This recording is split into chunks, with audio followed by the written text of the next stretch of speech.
আসসালামু আলাইকুম প্রিয় দর্শক, সবাইকে আমন্ত্রণ জানাচ্ছি টিভি ওয়ান নিউজে। টিভি ওয়ানের লন্ডন স্টুডিও থেকে আপনাদের সঙ্গে রয়েছে আমি মাহবুব আলম। বার্মিংহামের ঐতিহ্যবাহী জামি মস্ক অ্যান্ড ইসলামিক সেন্টারে সম্পন্ন হলো টিভি ওয়ানের আলোচিত সিরাতুন নবী কনফারেন্সের তৃতীয় আসর। মিডল্যান্ডসের সর্ববৃহৎ জামি মস্ক ও ইসলামী সেন্টারে অনুষ্ঠিত কনফারেন্সে উঠে আসে রাসূলের সিরাত ও সুরতের নানা দিক। বাংলা ও ইংরেজিতে ব্রিটেনের প্রখ্যাত ইসলামিক স্কলারদের পাশাপাশি বক্তব্য রাখেন নতুন প্রজন্মের স্কলাররাও।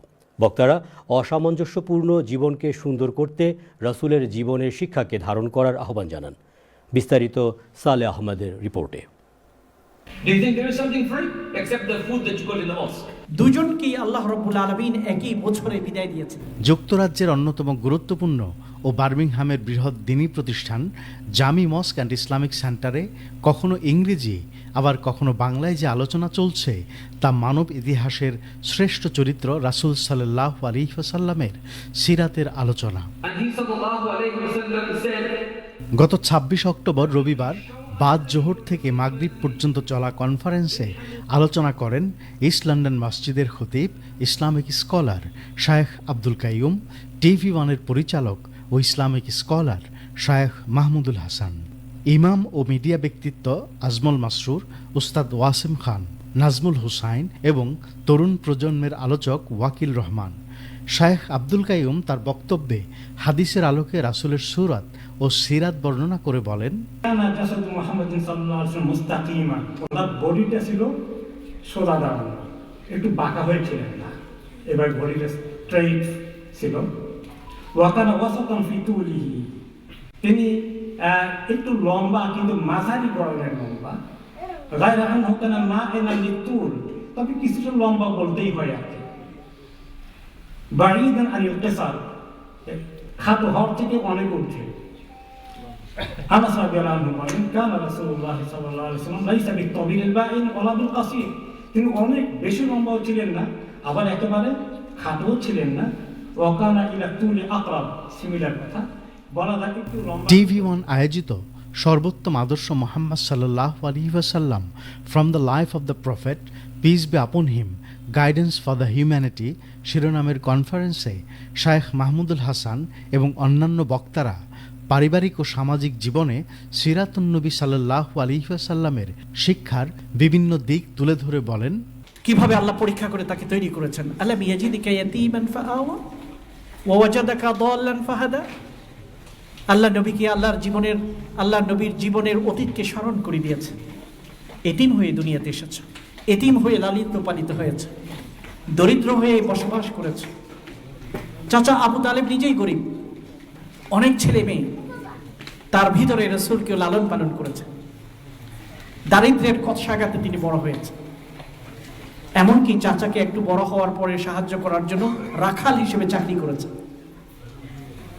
মক্কার পাহাড়ে ছাগল চড়াতেন রাখাল হিসেবে। তৈরি করছেন, পরিশ্রম করার অভ্যাস দিয়ে তাকে গড়ে তুলছেন মহান রব। তাকে রিসালাতের দায়িত্ব তিনি দেবেন। وعمل صالحا وقال إنني من المسلمين. Allah says in the Quran, and whose word is better? ومن أحسن قولا, whose word is better? Then ممن دعا إلى الله, then the one who does da'wah for the path of Allah, in the path of Allah, for the sake of Allah, inviting people to the path of Allah. You want to invite people to the path of Allah? The best forum left on your hand is your media. শত শত মুসলিম নারী পুরুষ ও শিশুদের উপস্থিতিতে অনুষ্ঠিত আলোচিত এই কনফারেন্সে সহযোগিতা করে মুসলিম কমিউনিটি অ্যাসোসিয়েশন MCA। সিরাতুন নবী সাল্লাল্লাহু আলাইহি ওয়াসাল্লামের আলোচনার পাশাপাশি ছিল সুন্দর তেলাওয়াত ও নাশিদের উপস্থাপনা।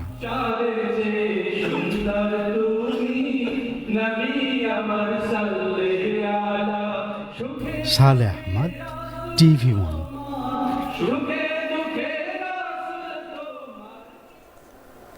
NCP UK alliance east of ইংল্যান্ডের সাধারণ সভা অনুষ্ঠিত হল ক্যামব্রিজের স্থানীয় ব্যাংকোয়েটিং হলে। আব্দুল মতিন জব্বারের সভাপতিত্বে সভায় প্রধান অতিথি ছিলেন ব্যারিস্টার নুরুল হুদা জুনায়েদ। তিনি প্রবাসী সমাজের ঐক্য ও রাজনৈতিক সচেতনতার গুরুত্ব তুলে ধরে এনসিপির উন্নতি কামনা করেন। অন্যান্যের মধ্যে বক্তব্য রাখেন এমডি মাকসুদুল হক শাকুর, নূর হাসান আরকো, আকরামুল হোসেন ও মামুনুর রশিদ সহ আরও অনেকে। সভার মূল বার্তা ছিল বাংলাদেশে ইতিবাচক পরিবর্তন ও গণতান্ত্রিক পুনর্জাগরণের লক্ষ্যে নতুন রাজনৈতিক শক্তি হিসেবে এনসিপি জনগণের প্রত্যাশা পূরণে এগিয়ে আসছে। আপনি যে জায়গায় আপনার জন্ম হলো এবং সেই জায়গার মানুষের অধিকার আদায়ের জন্য এবং সেই জায়গার মানুষের জন্য, মানুষের উপকারের জন্য, মানুষকে অন্যায়ের হাত থেকে মানুষকে রক্ষা করার জন্য আপনি যদি একটু ছোট ভূমিকা রাখতে না পারেন, তাহলে সেই জীবন থাকার কোনো সার্থকতা আমার মনে হয় না। ইউকেতে আমাদের পার্টির কার্যক্রম শুরু হয়েছে। আপনারা জানেন, প্রথমে আমরা নাগরিক কমিটি নিয়ে কাজ করেছিলাম ইউকেতে। তারপরে পার্টি প্রতিষ্ঠা হওয়ার পর থেকে আমরা 17ই মার্চ প্রথমে একটা ইফতার মাহফিলের মাধ্যমে আমাদের পার্টি যাত্রা শুরু করি।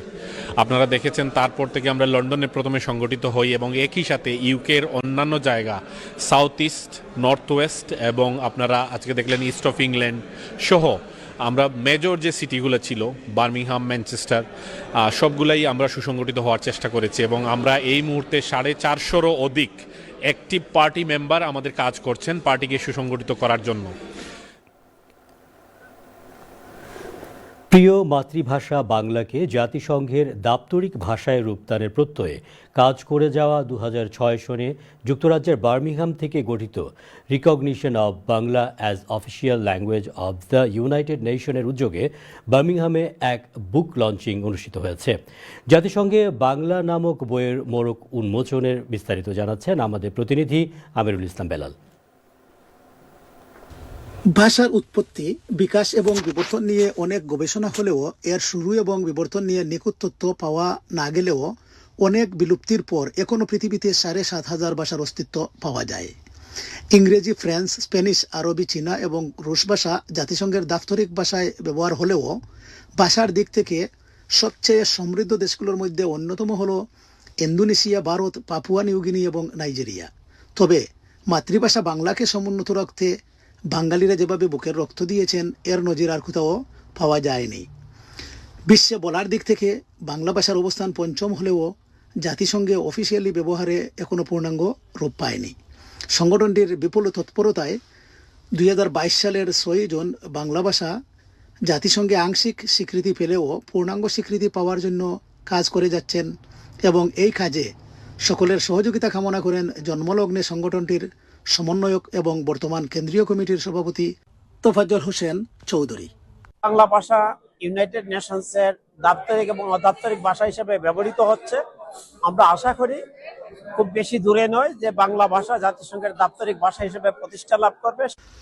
এর আগে সংগঠনের বিভিন্ন সদস্যবৃন্দ এবং যুক্তরাজ্যের বিভিন্ন শহরে গড়ে ওঠা শাখাগুলোর নানা সদস্যবৃন্দের সরব উপস্থিতিতে সাধারণ সম্পাদক ফয়জুর রহমান চৌধুরী MB এর প্রাণবন্ত পরিচালনায় বইয়ের মোড়ক উন্মোচনকালে প্রধান অতিথি হিসেবে উপস্থিত ছিলেন আষ্টন পেরিবার আসনের সাংসদ আয়ুব খান। মোড়ক উন্মোচন শেষে ভবিষ্যৎ কর্মপন্থা নিয়ে বক্তব্য রাখেন ব্রিটেনে বাঙালি কমিউনিটির অতি পরিচিত মুখ বিশিষ্ট সাংবাদিক KM আবু তাহের চৌধুরী। আরও বক্তব্য রাখেন ফয়জুর রহমান চৌধুরী MBE, মকিস মনসুর, ফারুক জোশী, কামরুল হাসান চুনু, অ্যাডভোকেট মীর গোলাম মোস্তফা, মসুদ আহমেদ, আরজু মিয়া, আবু তাহের MBE, আজাদ আবুল কালাম, ফিরোজ খান, নাসির উদ্দিন হেলাল, মাহফিজ খান প্রমুখ। আমাদের দীর্ঘ ক্যাম্পেইনের ফসল হিসাবে আজকে আমরা জাতিসংঘে বাংলা সভাগ্রন্থ আজকে আমরা লঞ্চগুলো উদ্বোধন করলাম। এখানে আমাদের আন্দোলনের সারা ইতিহাস লিপিবদ্ধ আছে। আমি অনুরোধ করব সবাই যাতে আমাদের সহযোগিতা করে আমাদের এই কর্মী সভায় এবং সবাইকে আমি ধন্যবাদ জানাচ্ছি। এখানে বেড়ে ওঠা নবপ্রজন্মের সামনে বাঙালি জাতির কৃষ্টি, সাংস্কৃতিক ইতিহাস, ঐতিহ্য এবং গৌরবময় অধ্যায় তুলে ধরার লক্ষ্যে এই ব্রিটেনে যাতে আমরা বাংলা স্কুলগুলা যাতে ছাত্রছাত্রী আমরা পাঠাই আমাদের সন্তানদেরকে, এবং যেখানে বাংলা স্কুল নেই আমরা যাতে বিশ্বময় বাংলা স্কুল গড়ে তুলি। মায়ের ভাষা বাংলাকে সমুন্নত রাখতে সংগঠনটির প্রচেষ্টাকে উপস্থিত সকলেই ধন্যবাদ জ্ঞাপন করে এর উত্তরোত্তর সমৃদ্ধি কামনা করেন। বার্মিংহাম থেকে আমিরুল ইসলাম বেলাল, TV1। হার্টফোর্ডশায়ারের একটি হোটেলের কনফারেন্স হলে বাংলাদেশি ডক্টরস ইউকের উদ্যোগে ন্যাশনাল কনফারেন্স, মনোজ্ঞ সাংস্কৃতিক অনুষ্ঠান ও ডিনার অনুষ্ঠিত হয়েছে। কনফারেন্সে কনফারেন্সে 250 জন প্রতিনিধি এবং প্রায় 150 জন ডাক্তার তাদের গবেষণা প্রকল্প উপস্থাপন করেন। বিশেষ অতিথি ছিলেন রয়্যাল কলেজ অব ফিজিশিয়ানের সভাপতি অধ্যাপক মমতাজ পাটেল। হেলথ টেক ব্যবসার ওপর আমন্ত্রিত অতিথি ছিলেন ডক্টর ফারজানা রহমান। বাংলাদেশে প্যালিয়েটিভ কেয়ারের ভবিষ্যৎ নিয়ে ডক্টর রুবায়েত রহমানের একটি বক্তব্য ছিল। ডক্টর রায়ান রহমানের নেতৃত্বে যুক্তরাজ্যের ডাক্তাররা কিভাবে বাংলাদেশে তীব্র ঔষধের পাঠ্যক্রম তৈরি করছে সেই বিষয়টি উপস্থাপন করেন। অ্যান্ড এটা টিম ওয়ার্কের মাধ্যমেই আমাদের কনফারেন্স প্রত্যেক বছরই বড় হচ্ছে। আলহামদুলিল্লাহ এই বছর রয়্যাল কলেজ অফ ফিজিশিয়ানসের প্রেসিডেন্ট এসেছে, প্রফেসর মুমতাজ পাটেল। সো আলহামদুলিল্লাহ আমাদের বাংলাদেশি ডাক্তারদেরকে রেকগনাইজ করা হচ্ছে অ্যান্ড আশা করি ভবিষ্যতে আমাদের টিম ওয়ার্কের মাধ্যমে আরও বড় করতে পারবো কনফারেন্স। আজকের এই সারাদিনের প্রোগ্রামে পেপার প্রেজেন্টেশন হয়েছে, অ্যাবস্ট্রাক্ট, অডিট, রিসার্চ। এতে করে জুনিয়র ডাক্তাররা, বাংলাদেশি ডাক্তার এবং অন্যান্য দেশেরও, ইন্ডিয়া, নেপাল, শ্রীলঙ্কা, সেখান থেকেও যারা ডাক্তাররা আসছে, আমি মনে করি তারা বেনিফিটেড হবে। এবং এখানে কিছু ওয়ার্কশপ ছিল আর কি, 2টো ওয়ার্কশপ ছিল, how to get in a training programme in UK. এটা একটা চ্যালেঞ্জিং টাইম চলে যাচ্ছে ফরেন গ্র্যাজুয়েটের জন্য। তো আমি মনে করি আজকের এই প্রোগ্রামটা ইট ওয়াজ useful. As because I shifted a bit to research, today my work was that I introduced Bangladesh palliative care here with my talk, and how palliative care evolve with times, and how palliative care is very much needed from a country like Bangladesh. জাতীয় সমাজতান্ত্রিক দল জাসদের 53তম প্রতিষ্ঠা বার্ষিকী উপলক্ষে east লন্ডনের একটি রেস্টুরেন্টের হলরুমে সর্ব ইউরোপিয়ান জাসদ ও যুক্তরাজ্য জাসদের যৌথ উদ্যোগে এক আলোচনা সভা অনুষ্ঠিত হয়েছে।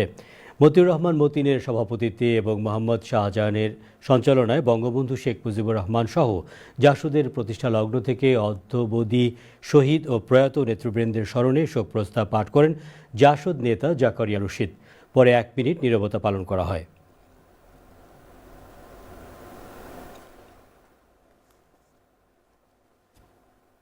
ব্রিকলেন জামে মসজিদে উসমানপুর ইউনিয়ন জনকল্যাণ ট্রাস্ট ইউকের উদ্যোগে এক মিলাদ মাহফিল অনুষ্ঠিত হয়েছে।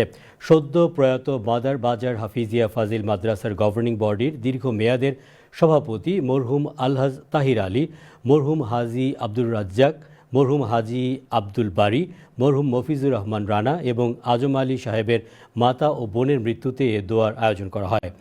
দোয়া পরিচালনা করেন ব্রিকলেন জামে মসজিদের ইমাম ও খতিব মাওলানা নজরুল ইসলাম। এতে বিভিন্ন রাজনৈতিক ও সামাজিক সংগঠনের বিপুল সংখ্যক নেতৃবৃন্দ উপস্থিত ছিলেন।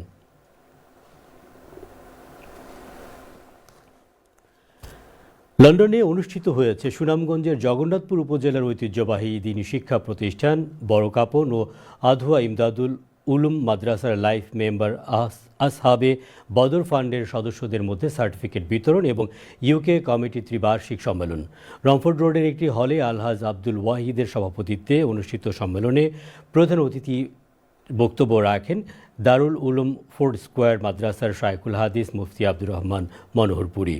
অন্যান্যের মধ্যে বক্তব্য রাখেন শিক্ষাবিদ মাস্টার মোহাম্মদ আমির উদ্দিন আহমেদ, মিরপুর ইউনিয়ন পরিষদের চেয়ারম্যান মাহবুবুল হক শেরিন, জহিরুর রহমান আঙ্গুর, নজরুল ইসলাম ও জালাল উদ্দিন সহ আরও অনেকে। এতে আলহাজ আব্দুল ওয়াহিদকে সভাপতি, আব্দুল ইয়াসিন সুমনকে জেনারেল সেক্রেটারি ও জালাল উদ্দিনকে ট্রেজারার নির্বাচন করে 21 সদস্য বিশিষ্ট নতুন কমিটি পুনর্গঠন করা হয়।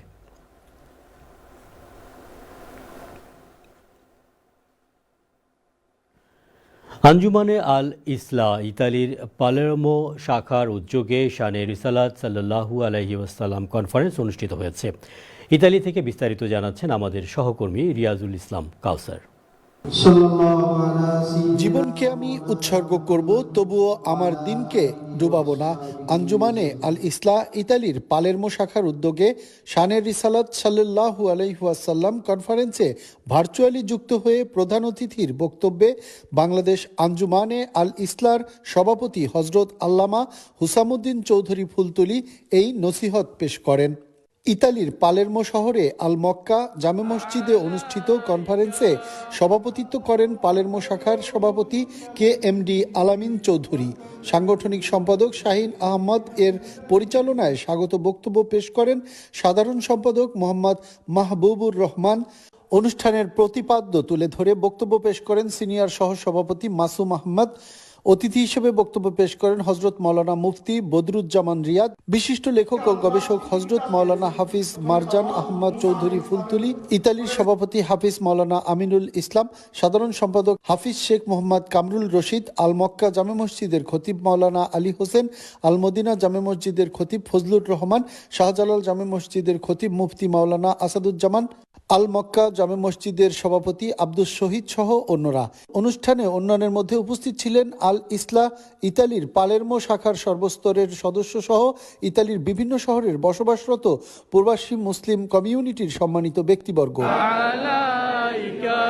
Riazul Islam Kawsar, TV one news, Palermo, Italy.